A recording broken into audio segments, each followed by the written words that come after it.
ओम नमो भगवते वासुदेवाय नमः।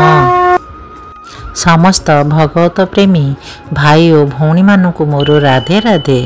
केमिति अछंती आपण माने? कृष्णांक कृपारू समस्ते भलरे थिबे बोली मोर आशा। आज मो अमिता आपण मानकू श्रीमद् भागवत गीतार द्वितीय अध्यायर श्लोक 42-43 सुनाइबी। जो माने सब्सक्राइब करि नहांती सब्सक्राइब करि दियंतु, कमेंट भी दियंतु, शेयर भी करंतु। श्रीमद् भगवत गीता सुनिबा पूर्वरु उपक्रमणिकारे थिबा कथा किछि आमे सुनिबा। ए चेतना कौन? ए चेतना हेउछि मु अटे। ताहा हेले मु कौन? दूषित चेतना रे मु अटेर अर्थ हेला मु जहा सबु देखुछि से सबुर मालिक हेउछि मु भोक्ता बा उपभोगकारी अटे। पृथ्वी गति करुछि कारण प्रत्येक जीव भाबुछि जे से भौतिक जगतर प्रभु और स्रष्टा। भौतिक चेतनार दुईटी मानसिक विभाग अछि। गोटिए हेउछि मु स्रष्टा एवं अन्यटी हेउछि मु भोक्ता बा उपभोगकारी। किंतु वास्तव रे परमेश्वर हेउछंती उभय स्रष्टा और भोक्ता एवं जीव परमेश्वरंकर अंश विशेष होइतिबारु स्रष्टा नुहे कि भोक्ता नुहे। से केवल एक सहयोगकारी अटे। से हेउछि सृष्ट जीव एवं उपभोग्य। उदाहरण स्वरूप कौनसी जंत्रर गोटिए अंश समग्र जंत्र सह सहयोग करे। शरीरर एक अंश समग्र शरीर सह सहयोग करे। हस्त, पद, चक्षु आदि शरीरर अंश विशेष अटंती, किंतु सेमाने वास्तव रे भोक्ता बा उपभोगकारी नुहंती। उदर हेउछि भोक्ता। पाद विचरण करे, हस्त खाद्य जोगाए, दंत चर्वण करे एवं शरीरर समस्त अंश उदर संतोष विधान निमित्त सर्वदा नियुक्त।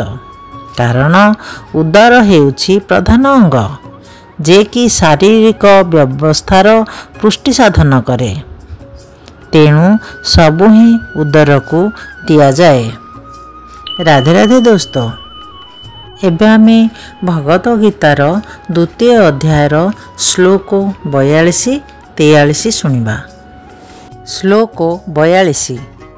जामिमां पुष्पितां वाचं प्रवदन्त्य विपश्चितः वेदवादरतः पार्थ नान्यदस्तीति वादिनः। एबे आमे श्लोक 43 सुनिबा। श्लोक 43। कामात्मनः स्वर्गपरा जन्म कर्मफल प्रदां क्रिया विशेष बहुलां भोगैश्चर्य गतिं प्रति। श्लोक 42-43 अनुवाद।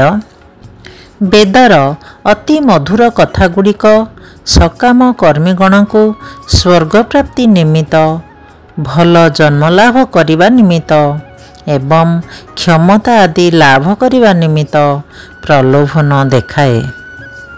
जेउ माने अल्प बुद्धि संपन्न लोक से माने एथिप्रति वेदर मधुर कथा गुड़िक प्रति विशेष आकृष्ट हो पड़ती।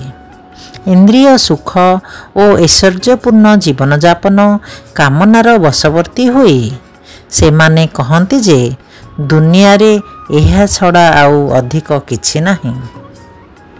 एहार भावार्थ साधारण लोके एते बुद्धिया नुहंती एवं सेमानकर अज्ञता हेतु वेदर कर्मकांड विभाग रे कुहा जाइथिबा सकाम कर्म प्रति सेमाने खूब आकृष्ट होई पड़ती। जेउथिरु इंद्रिय सुख मिलिबो ताहा ही सेमाने चाहंती। ताहाठारु अधिक किछि चाहंती नहीं। सेमाने चाहंती केउंठी सेमाने स्वर्ग सुख लाभ करिवे, जेउ स्थान रे मद्य और मैथुन एवं भौतिक ऐश्वर्य खूब सहजरे मिलिबो ସେହି ସ୍ଥାନ ସେମାନେ ଚାହାନ୍ତି। ବେଦରେ ଅନେକ ଏପରି ଯଜ୍ଞବିଧିର ବ୍ୟବସ୍ଥା ଅଛି। ବିଶେଷ କରି ଜ୍ୟୋତିଷ୍ଟୋମ ଯଜ୍ଞର ବ୍ୟବସ୍ଥା ଅଛି, ଯାହା ଅନୁଷ୍ଠାନ କଲେ ସ୍ୱର୍ଗ ପ୍ରାପ୍ତି ହେବ। ଏହା ବେଦରେ କଥିତ ଅଛି ଯେ ଯେଉଁ ବ୍ୟକ୍ତି ସ୍ୱର୍ଗପ୍ରାପ୍ତି ଇଚ୍ଛା କରେ ସେ ଏସବୁ ଯଜ୍ଞାନୁଷ୍ଠାନ କରିବା ଉଚିତ। ଏବଂ ଅଳ୍ପ ବୁଦ୍ଧି ସମ୍ପନ୍ନ ବ୍ୟକ୍ତିଗଣ ଭାବନ୍ତି ଯେ ଏହା ହିଁ ହେଉଛି ବେଦ ପାଠର ଏକମାତ୍ର ଉଦ୍ଦେଶ୍ୟ। ଏ ପ୍ରକାର ଅନଭିଜ୍ଞ ଲୋକେ କଦାପି କୃଷ୍ଣ ଚେତନାରେ ସ୍ଥିର ହୋଇ ପାରିବେ ନାହିଁ। ସେମାନଙ୍କ ପକ୍ଷରେ ଏହା ଅତ୍ୟନ୍ତ ଦୁରୂହ ଅଟେ। ମୂର୍ଖମାନେ ଜାଣନ୍ତି ନାହିଁ ବିଷାକ୍ତ ବୃକ୍ଷର ପୁଷ୍ପର କି ଭୟଙ୍କର ଫଳ। ଏହା ନ ଜାଣି ସେମାନେ ଯେପରି ସେଥିପ୍ରତି ଆକୃଷ୍ଟ ହୁଅନ୍ତି, ଠିକ୍ ସେହିପରି ଜ୍ଞାନ ଲାଭ ନ କରିଥିବା ଲୋକେ ସ୍ୱର୍ଗ ସୁଖ ଏବଂ ତଜନିତ ଇନ୍ଦ୍ରିୟ ତୃପ୍ତି ପ୍ରତି ଆକୃଷ୍ଟ ହୁଅନ୍ତି। ବେଦର କର୍ମକାଣ୍ଡ ବିଭାଗରେ କୁହାଯାଇଛି ଯେ ଯେଉଁମାନେ ଚାତୁର୍ମାସ୍ୟ ବ୍ରତ ବା ତପସ୍ୟା ଆଚରଣ କରନ୍ତି ସେମାନେ ସୋମରସ ପାନ କରିବାକୁ ଯୋଗ୍ୟ ହୁଅନ୍ତି ଏବଂ ତଦ୍ୱାରା ସେମାନେ ଚିରଦିନ ଅମର ଓ ସୁଖୀ ହୋଇ ରୁହନ୍ତି। ଏପରିକି ଏହି ପୃଥିବୀରେ କେତେକ ସୋମରସ ପାନ କରି ଇନ୍ଦ୍ରିୟ ସୁଖଭୋଗ କରିବା ନିମିତ୍ତ ଖୁବ୍ ବଳିଷ୍ଠ ହେବାକୁ ଇଚ୍ଛା କରନ୍ତି।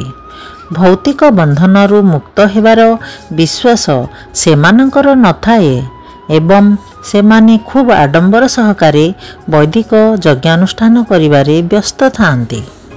ସେମାନେ ସାଧାରଣତଃ ଇନ୍ଦ୍ରିୟ ସୁଖ ପଛରେ ଧାବମାନ ଏବଂ ଜୀବନର ସ୍ୱର୍ଗସୁଖ ଛଡ଼ା ଆଉ କିଛି ସେମାନେ ଚାହାନ୍ତି ନାହିଁ। କଥିତ ଅଛି ସ୍ୱର୍ଗରେ ନନ୍ଦନକାନନ ନାମକ ଏକ ସୁନ୍ଦର ବନ ଅଛି, ଯେଉଁଠାରେ ସ୍ୱର୍ଗର ସୁନ୍ଦରୀ ଯୁବତୀ ବା ପରୀମାନଙ୍କର ସଙ୍ଗ ସୁଖ ମିଳେ ଏବଂ ପ୍ରଚୁର ପରିମାଣରେ ସୋମରସ ପାନ କରିବାକୁ ମିଳେ। ଏ ପ୍ରକାର ଶାରୀରିକ ସୁଖ ବାସ୍ତବିକ ଇନ୍ଦ୍ରିୟ ସୁଖ ଅଟେ। ତେଣୁ ଏପରି ଅନେକ ଲୋକ ଅଛନ୍ତି ଯେଉଁମାନେ ଏ ଭୌତିକ ଜଗତରେ ରାଜା ହୋଇ ଅସ୍ଥାୟୀ ଭୌତିକ ସୁଖଭୋଗ କରିବାକୁ ଇଚ୍ଛା କରନ୍ତି ଏବଂ ଏକମାତ୍ର ସେଥିପ୍ରତି ହିଁ ଆକୃଷ୍ଟ ହୋଇଥାନ୍ତି। ରାଧେ ରାଧେ ଦୋସ୍ତ। ଏବେ ଆମେ ଏହାର ପର ଭିଡ଼ିଓରେ ଶ୍ଲୋକ 44 ଶୁଣିବା। ଏବେ ମୁଁ ରହୁଛି। ରାଧେ ରାଧେ।